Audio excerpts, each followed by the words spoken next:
des pop-out pour une vie plus épanouie.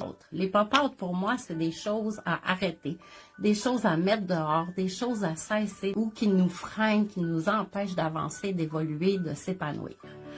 Le pop-out numéro 3, on se compare à nos frères, à nos sœurs, on se compare à nos parents, on se compare à nos collègues, on se compare à des amis, on compare nos enfants avec d'autres enfants.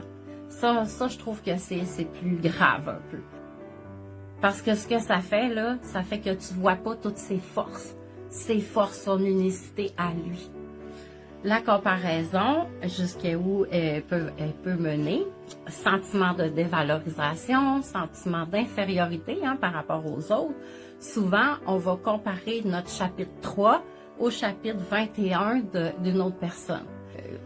Quand j'ai développé mon activité d'artiste peintre, je me comparais à d'autres artistes. Puis je me suis rendu compte que c'était vraiment néfaste parce que ces artistes-là avaient énormément d'abonnés, avaient vendu énormément de toiles, elles étaient connues puis tout ça. Puis moi, je me comparais puis je commençais à me montrer. Fait que ça, c'était vraiment néfaste. Il y a la comparaison saine et il y a la comparaison malsaine. La comparaison saine, pour moi, c'est quoi? C'est de modéliser peut-être une autre personne, une autre artiste. On va rester dans l'exemple de l'artiste peintre.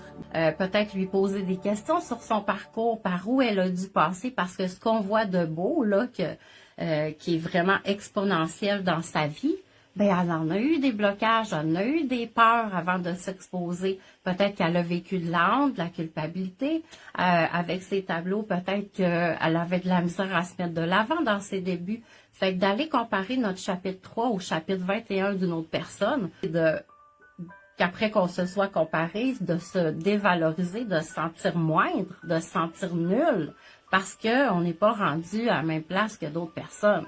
La meilleure comparaison, moi, que j'ai pu faire, je vais parler de moi, c'est de comparer l'ancienne version de Annie, qui était dans l'accusation tout le temps, portait des masques, qui reconnaissait pas sa valeur, qui ne se connaissait pas tout court, qui avait des comportements très nocifs, qui avait des pensées toxiques, mais à longueur de journée, là, c'était incroyable.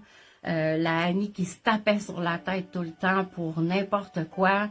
La Annie qui était incapable de mettre un projet de l'avant et de le terminer parce qu'il y avait de la honte en arrière de ça. Il y avait le sentiment d'imposteur, il y avait manque de motivation, dévalorisation aussi beaucoup.